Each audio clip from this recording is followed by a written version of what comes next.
두 번째 십계명 돌판에 관한 말씀입니다. 처음에 받았던 것은 어떻게 했습니까? 모세가 화가 나서 백성들을 향해 던져서 깨뜨렸죠. 40일 동안 밤낮으로 단식하며 시내산 꼭대기에서 하나님께 받은 그 첫 번째 십계명 돌판 2개, 그건 그렇게 없어져 버렸습니다. 깨뜨려 버렸습니다. 아론과 함께 이스라엘 백성들이 금송아지를 만들어 놓고 그걸 하나님이라고 섬기고 있는 현장을 목격하고 의분이 일어서 결국 그 현장을 향해 던져 깨뜨렸습니다. 그래서 하나님이 다시 모세를 산꼭대기로 부르신 겁니다. 처음처럼 돌판 2개를 다듬어 만들어라. 돌판을 만드는 것은 모세가 만든 거예요. 모세가 만든 그 2개의 돌판에 십계명을 적으신 것은 하나님 작품인데 돌판은 모세가 다듬어 만든 겁니다. 그리고 이번에는 하나를 더 당부하셨습니다. 돌판 2개 외에 또 뭘 부탁하셨습니까? 뭘 말씀하셨습니까? 나무 궤를 만들라고 하셨습니다. 조각목으로, 쉽게 말하면 아카시아 나무입니다. 사막에 자라는 가시나무. 그 조각목으로 궤를 만들라. 그 궤가 무슨 궤가 됩니까? 결국 언약궤, 법궤. 이게 이제 언약궤의 기원입니다. 거기다가 십계명을 넣고 또 만나를 담은 작은 항아리를 넣고 아론의 쌍난 지팡이도 거기다가 넣잖아요. 아무튼 하나님이 돌판 2개를 다듬고 또 조각목으로 언약궤도 만들라고 말씀하신 다음에 산 위로 부르셨습니다. 그래서 처음처럼 모세가 마련한 그 2개의 돌판에 십계명을 적어주셨습니다.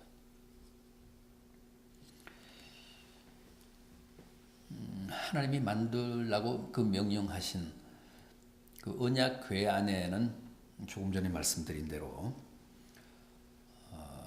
모세가 받은 2개의 십계명 돌판, 그것은 이스라엘 백성들이 두고 있지 않고 생활을 통해 실천해야 할 하나님의 율례였습니다.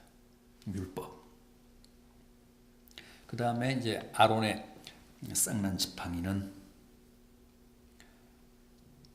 레위 자손들이 구별된 제사장 족속이라는 뜻이죠.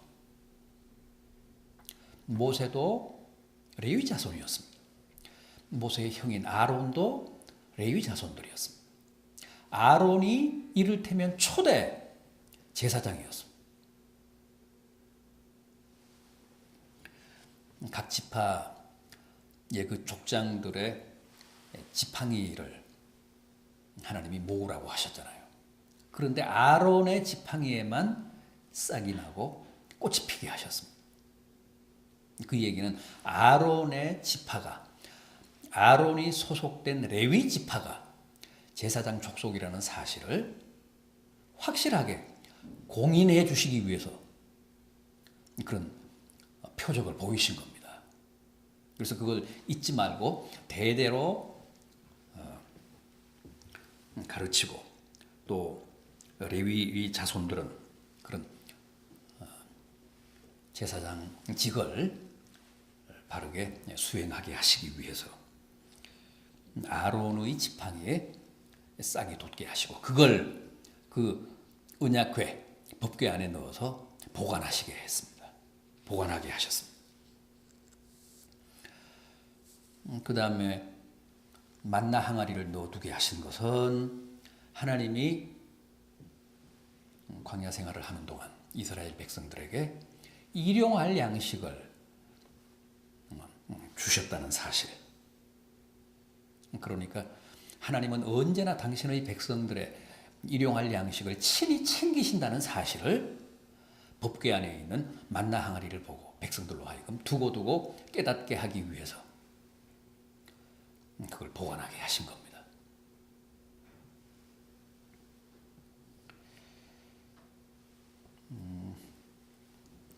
이 아론의 쌍난 지팡이 이야기는 민수기 17장에 나옵니다. 민수기 17장에 나오는데 말씀드린 대로 아론은 레위 지파죠. 그리고 아론이 장자였기 때문에 제사장이었습니다. 그러니까 레위 지파 중에서도 장자들만 제사장이 되는 겁니다. 레위 지파에 다른 사람들, 장자가 아닌 사람들은, 아닌 자손들은 레위인이라고 해서 성직을 수행했습니다. 이 사람들은, 레위 자손들은 세속 직업을 가질 수 없었잖아요. 가나안에 들어가서도 레위 자손들에게는 땅을 배분하지 않았습니다. 성전 안에서 성직을 수행하라. 성전 안에서 일하는 사람들 중에는 제사장만 있는 게 아닙니다. 다른 레위 자손들도 있어요. 그 사람들도 다 이스라엘 백성들은 성직자들로 이렇게 우대하고 추대했습니다. 여러 가지 할 일이 많잖아요. 심지어는 레위인들이 성가대도 했습니다. 레위인들이 그 제물에 예를 들면 짐승들도 잡고 또 제단 숯불에 그 짐승들을 또 태우기도 하고 끓이기도 하고 또 성전을 관리하기도 하고 아무튼 성전 안에서 필요한 모든 노동력을 레위인들이 제공을 했습니다. 그래서 그것도 성직이에요. 장자들은 대대로 제사장이 되고 그 외에 레위인들로서 성전 안에서 성직을 수행을 했습니다. 성전을 관리하고 또 제사를 돕고 제사장들을 받들고 그래서 레위인들에게는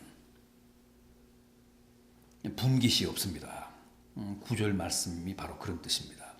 레위는 그의 형제 중에 분깃이 없으며 기업이 없고 내 하나님 여호와께서 그에게 말씀하심과 같이 여호와가 그의 기업이시니라.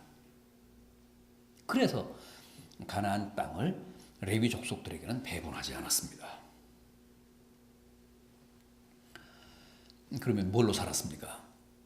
땅이 없는데, 기업이 없는데, 농사를 짓지 못했는데 뭘로 살았다고요? 백성들이 바치는 11조로 살았습니다. 백성들이 바치는 헌물과 11조로 제사장과 레위 족속들이 살았습니다.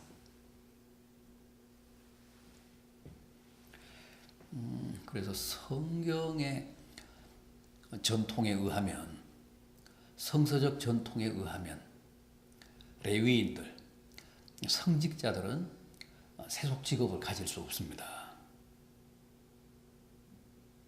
백성들이 하나님께 바치는 11조와 헌물로 살게 되어 있습니다. 대신 전적으로 성전을 위해 또 하나님을 위해 헌신해야 합니다.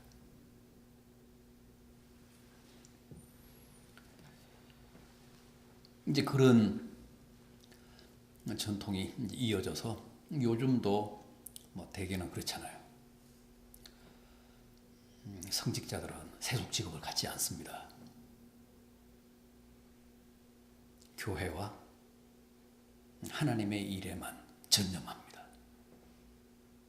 그게 성서적 전통이면서 교회의 오랜 전통이기도 합니다.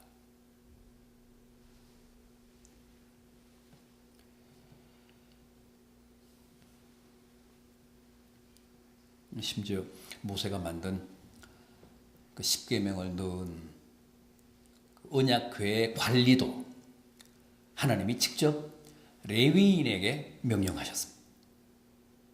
그걸 잘 보관하고 지키고 또 필요할 때 이제 이동시키고 그걸 다 레위인들만 할 수 있었습니다.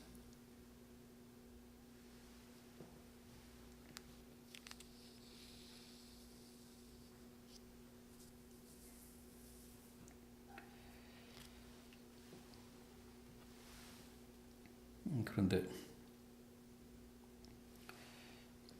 이 신명기에는 안 나옵니다만은 모세가 두 번째 십계명 돌판을 받아가지고 산에서 내려오는 장면이 기록된 출애굽기를 보면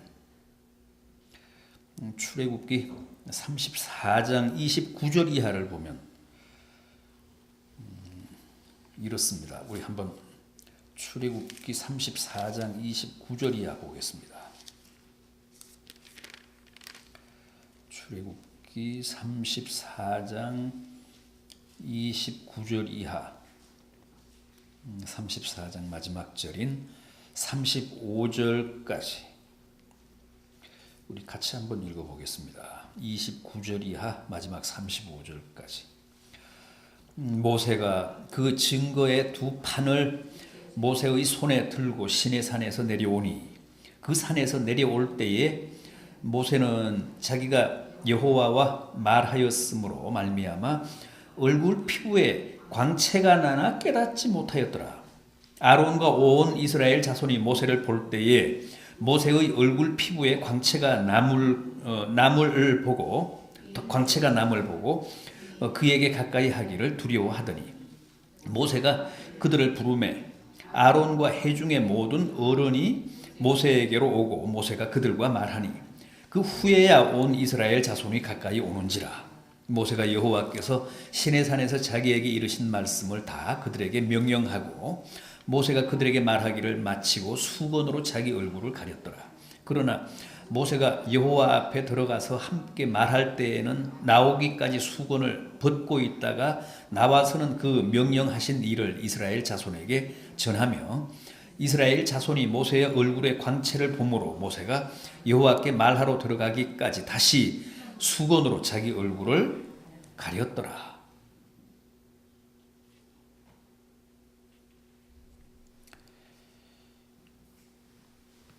(40일간) 이 두 번째 돌판을 받으러 올라갔을 때도 40일간 시내산 꼭대기에서 주야로 단식을 했습니다. 그러면서 하나님과 함께 보냈습니다. 28절을 보십시오. 출애굽기 34장 28절. 모세가 여호와와 함께 40일 40야를 거기 있으면서 떡도 먹지 아니하였고 물도 마시지 아니하였으며 여호와께서는 언약의 말씀 곧 십계명을 그 판들에 기록하셨더라. 이 두 번째 돌판을 받으러 올라갔을 때도 그렇게 40주야를 단식하며 지냈습니다. 그리고 그 하나님이 기록해 주신 두 개의 돌판을 들고 산하로 내려왔는데 얼굴에 광채가 났다고 합니다. 자신은 그걸 못 느꼈다는 거예요. 자신은 그걸 몰랐다는 거죠. 아론과 온 이스라엘 백성들이 모세의 얼굴에서 광채가 나니까 두려워서 범접을 못했습니다. 심지어는 모세가 수건으로 얼굴을 가렸다고 하지 않습니까? 모세의 얼굴에서 났던 광채, 어떤 광채였을까요? 하나님의 영광의 광채였죠. 시내산 꼭대기에서 하나님과 40주야를 함께한 나머지 하나님의 그 영광의 광채의 그 잔영이 모세의 얼굴에 남아 있었던 겁니다.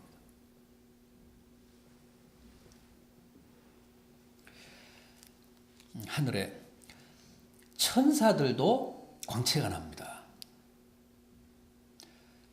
천사의 모습에서도 빛이 납니다. 그건 무슨 빛일까요? 똑같은 빛입니다. 천사 자신이 무슨 발광체여서 이렇게 빛을 발하는 게 아니라 천사들은 늘 하나님 가까이 있잖아요. 하나님을 보좌하고 있잖아요. 그래서 하나님의 빛을 반사하는 겁니다. 하나님의 영광의 빛을 받아서 반사하기 때문에 우리가 볼 때는 천사들에게서도 빛이 납니다. 천국에는 해도 필요 없고 달도 필요 없다고 했잖아요. 하나님은 빛이시잖아요. 그러니까 하나님이 계시는 천국은 광명의 세계입니다. 더 이상 해도 필요 없고 달도 필요 없을 만큼 그렇게 밝은 세계입니다. 빛의 세계입니다.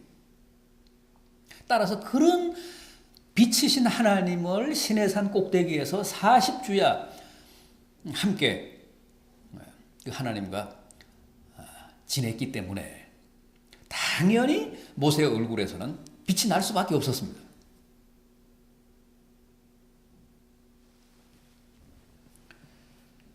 여러분, 오늘 우리도 마찬가지입니다. 늘 우리가 하나님을 가까이 하면 하나님 그 얼굴 가까이에서 살면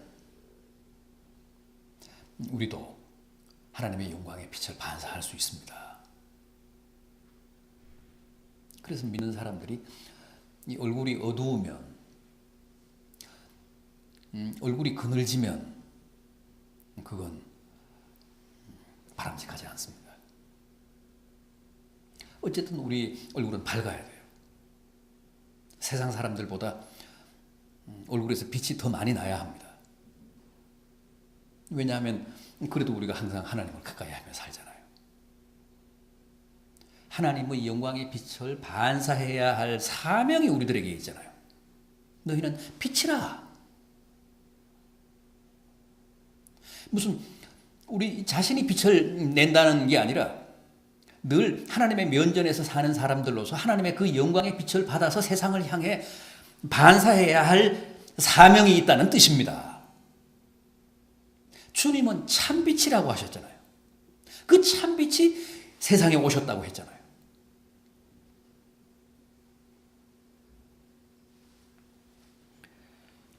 빛을 발해야 합니다. 밝은 모습으로 살아야 합니다. 모세가 하나님을 가까이 뵙고 내려와서 정말 백성들이 근접하기 어려울 만큼 그 얼굴에서 광채가 났다고 한 것처럼 우리도 늘 기도를 통해 하나님을 가까이서 뱀으로 우리의 얼굴에서 하나님의 영광의 빛이 드러나야 합니다.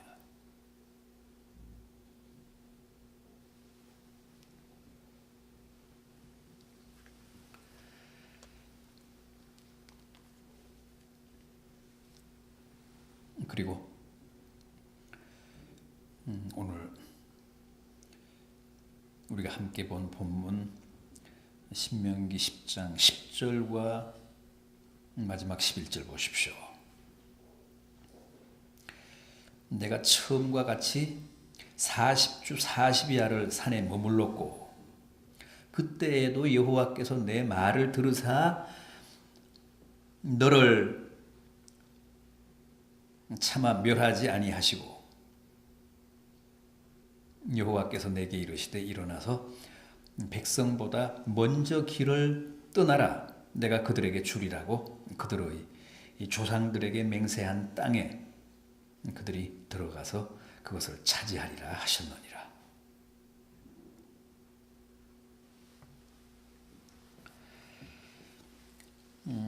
처음에 십계명 돌판을 들고 내려와서 백성들이 금송아지를 만들어 놓고 절하며 예배하는 광경을 보고 모세가 의분이 생겨서 그걸 십계명 돌판을 던지며 깨뜨렸잖아요. 그리고 나서 모세가 백성들의 사죄를 위해 하나님께 기도했습니다. 아주 비장한 각오로 기도했습니다. 백성들을 용서하지 않으시려면 저의 이름도 그 생명책에서 제해주십시오. 그러면서 하나님께 중보의 기도를 드려서 사죄함을 얻었습니다. 좋다. 일단 이번에는 내가 용서를 하마. 그러니까 계획대로 이스라엘 백성들을 계속 인도해라. 그런데 이번에도 그 산상에 올라가서 40주야를 단식하며 모세가 백성들을 위해 기도했습니다. 저 백성을 용서해 주십시오. 중보의 기도를 바쳤습니다. 그랬더니 그 10절 말씀을 보면 여호와께서 내 말을 들으사 내 기도를 들으사 참고 멸하지 않으신다고 그렇게 모세에게 응답해 주셨습니다. 그러니 내려가서 계획대로 이스라엘 백성들을 가나안으로 인도해라. 내가 저 백성을 가나안에 들어가게 하리라.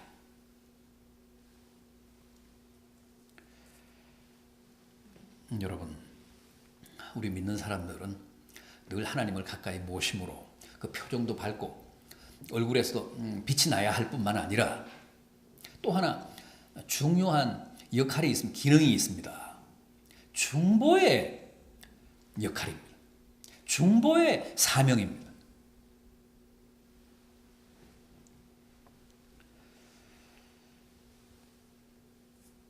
모세의 중보의 기도를 들으시고 하나님은 늘 자제하셨습니다.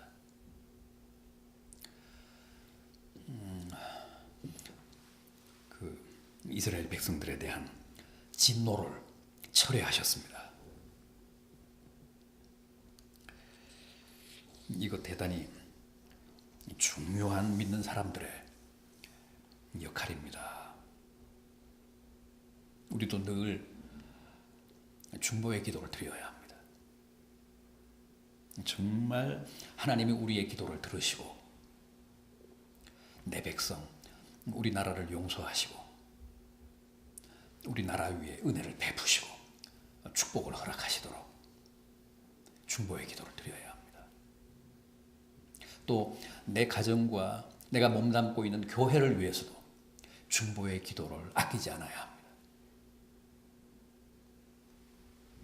중보의 기도는 얼마나 위대한지 모릅니다.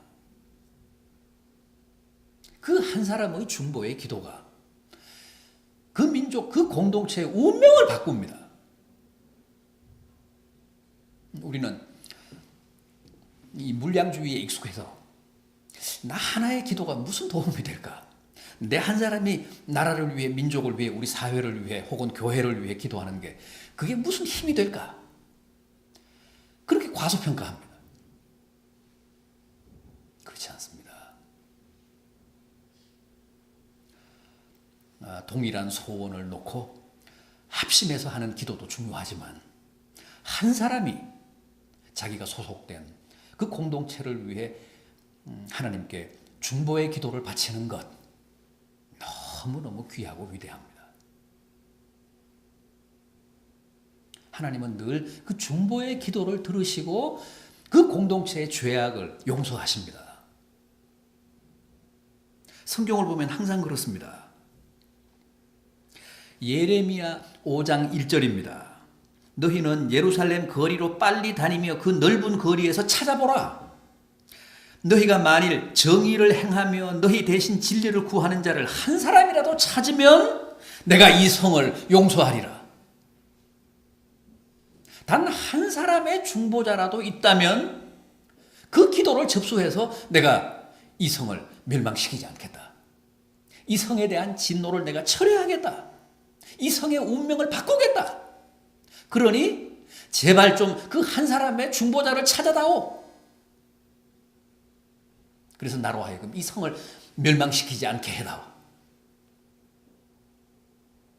그게 이스라엘 백성들, 예루살렘 거민들에 대한 하나님의 호소였습니다.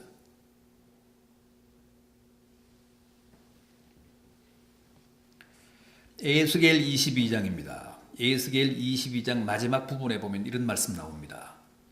이 땅 백성들은 포악하고 강탈을 일삼고 가난한 자를 압제하고 나그네를 부당하게 학대하였으므로 이 땅을 위하여 성을 쌓으며 성 무너진 데를 막아서서 나로 하여금 이 성을 멸하지 못하게 할 한 사람을 내가 그 가운데서 찾다가 찾지 못하였으므로 내가 그 분노를 그들 위에 쏟으며 내 진노의 불로 멸하여 그들을 행한 대로 보응하리라.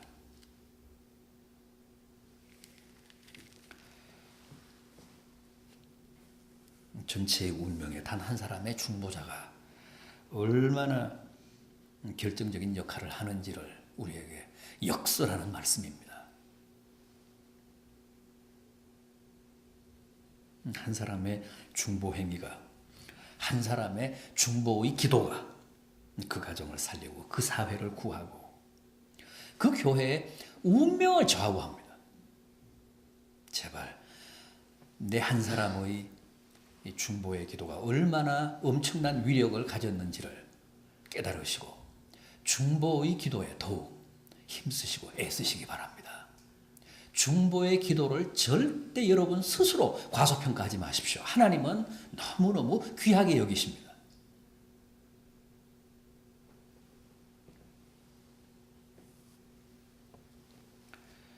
모세처럼 중보의 기도에 힘쓰시기 바랍니다. 보십시오. 항상 하나님은 불같이 화를 내시다가도 진노하시다가도 당장에 쓸어버릴 듯이 분을 폭발하시다가도 모세가 절절히 매달려서 중보기도하면 항상 그 분을 꺾으셨습니다.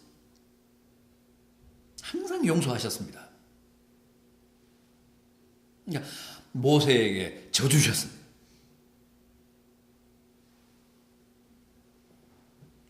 여러분의 중보의 기도가 하나님의 노여움을 도리어 용서와 축복으로 바꾸는 놀라운 은혜가 있기를 진심으로 기원합니다.